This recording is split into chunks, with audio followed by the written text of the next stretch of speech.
video pembelajaran kali ini, kita akan membahas salah satu momen yang sangat penting dalam sejarah Indonesia, yaitu proses masuknya pengaruh Hindu-Buddha ke Nusantara. Pada awalnya, Kepulauan Nusantara telah memiliki kehidupan sosial dan kepercayaan sendiri. Masyarakatnya memuja roh leluhur dan kekuatan alam, yang dikenal sebagai kepercayaan animisme dan dinamisme. Namun seiring berkembangnya perdagangan internasional, datanglah pengaruh baru dari luar, salah satunya dari dataran India. Hubungan antara India dan Nusantara diperkirakan telah terjalin sejak awal abad Masehi. Para pedagang dari India datang ke wilayah pesisir Nusantara untuk berdagang rempah-rempah, emas, dan hasil bumi lainnya. Dari kegiatan inilah terjadi pertukaran tidak hanya barang, tetapi juga budaya, bahasa, dan kepercayaan. Salah satu konsep paling menarik dan mudah diterima oleh para kepala suku adalah konsep Dewa Raja atau Raja Dewa. Konsep ini sangat ampuh untuk mempersatukan wilayah, mengukuhkan kekuasaan, dan membangun legitimasi yang kuat. Dengan mengadopsi agama Hindu dan Buddha, seseorang kepala suku bisa mengubah statusnya menjadi maharaja, pemimpin sebuah kerajaan yang besar dan berdaulat. Proses ini terjadi secara damai dan bertahap melalui hubungan dagang yang intens selama berabad-abad. Dari interaksi inilah kemudian lahir beberapa teori yang mencoba menjelaskan proses penyebaran agama Hindu-Buddha di Nusantara. Adapun beberapa teori tentang masuknya Hindu-Buddha ke Nusantara, yaitu yang pertama, teori Brahmana. Teori tersebut sesuai dengan pendapat J.C. Van Lier bahwa Hinduisasi di Kepulauan Indonesia disebabkan oleh peranan kaum Brahmana.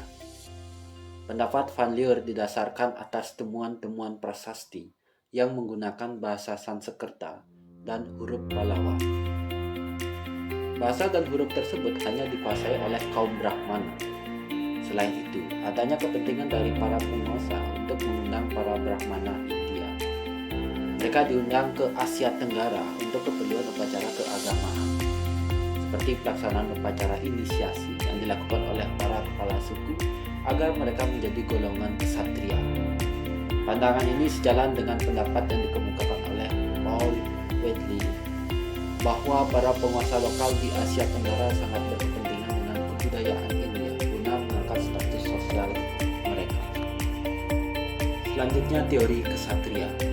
Dalam kaitan ini, F.V. Majumdar berpendapat bahwa munculnya kerajaan atau pengaruh Hindu di Kepulauan Indonesia disebabkan oleh peranan kaum ksatria atau prajurit India. Para prajurit diduga melarikan diri dari India dan mendirikan kerajaan-kerajaan di Kepulauan Indonesia dan Asia Tenggara pada umumnya. Namun teori ksatria yang dikemukakan oleh R.V. Majumdar ini kurang disertai dengan bukti-bukti yang mendukung. Selama ini belum ada ahli yang dapat menemukan bukti-bukti yang menunjukkan adanya ekspansi dari prajurit-prajurit India ke Kepulauan Indonesia. Kekuatan teori ini terletak pada semangat pertualangan para kaum ksatria. Ketiga, teori Waisya. Teori ini terkait dengan pendapat Injil yang mengatakan bahwa kelompok yang berperan dalam penyebaran Hindu-Buddha di Asia Tenggara, termasuk Indonesia, adalah kaum pedagang. Pada mulanya para pedagang India berlayar untuk berdagang. Pada saat itu jalur perdagangan ditempuh melalui lautan yang menyebabkan mereka tergantung pada musim angin dan kondisi alam. Bila musim angin tidak memungkinkan, maka mereka akan menetap lebih lama untuk menunggu musim baik. Para pedagang India pun melakukan perkawinan dengan penduduk Brahmana. Dan melalui perkawinan tersebut, mereka mengembangkan kebudayaan India. Menurut G. Codis, yang memotivasi para pedagang India untuk datang ke Asia Tenggara adalah keinginan untuk memperoleh barang tambang, terutama emas dan hasil hutan lainnya. Teori selanjutnya yaitu teori Sudra, menyatakan bahwa pengaruh Hindu-Buddha ke Nusantara adalah orang-orang dari India yang berasal dari kasta Sudra, yaitu kaum petani, buruh, dan pelajar.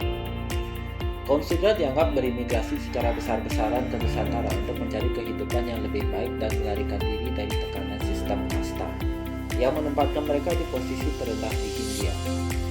Mereka membawa serta budaya, kepercayaan, dan tradisi Hindu-Buddha dalam bentuk yang paling sederhana dan aplikatif melalui interaksi sehari-hari dengan penduduk lokal. Teori ini dianggap sebagai yang terlemah. Alasannya kaum Shudra tidak memiliki akses kepada kitab suci dan ritual keagamaan kompleks yang justru menjadi fondasi berdirinya kerajaan-kerajaan Hindu-Buddha awal di Nusantara. Katanya mustahil mereka dapat menginisiasi konsep politis seperti Dewa Raja atau Rajasi yang memerlukan keahlian para Brahmana. Teori arus balik. Teori ini lebih menekankan pada peranan bangsa Indonesia sendiri dalam proses penyebaran kebudayaan Hindu-Buddha di Indonesia. Artinya, orang-orang di kepulauan Indonesia, terutama para tokohnya yang pergi ke India. Di India, mereka belajar tentang agama dan kebudayaan Hindu-Buddha. Setelah kembali, mereka mengajarkan dan menyebarkan ajaran agama itu kepada masyarakatnya. Pandangan ini dapat dikaitkan dengan pandangan Captain Campos yang menyatakan bahwa proses Indianisasi di kepulauan Indonesia dilakukan oleh sekelompok orang tertentu. Mereka ini terdiri atas kaum terpelajar yang mempunyai semangat untuk menyebarkan agama Buddha. Kedatangan mereka disambut baik oleh tokoh masyarakat. Selanjutnya, karena tertarik dengan ajaran Hindu-Buddha, mereka pergi ke India untuk memperdalam ajaran itu. Lebih lanjut, Bot mengemukakan bahwa proses Indianisasi adalah satu pengaruh yang kuat terhadap kebudayaan lokal di Nusantara. Dari berbagai teori tersebut, dapat disimpulkan bahwa masuknya agama Hindu-Buddha ke Indonesia merupakan proses panjang yang saling mempengaruhi. Hubungan dagang, sosial, dan budaya yang terjalin selama berabad-abad menciptakan akulturasi yang unik, memadukan tradisi India dengan kebudayaan asli Nusantara. Hasilnya, lahirlah peradaban besar seperti Kutai, Tarumanegara, Sriwijaya, Majapahit, dan lain sebagainya, yang meninggalkan warisan Mekah berupa candi, prasasti, serta nilai-nilai spiritual yang masih hidup hingga kini.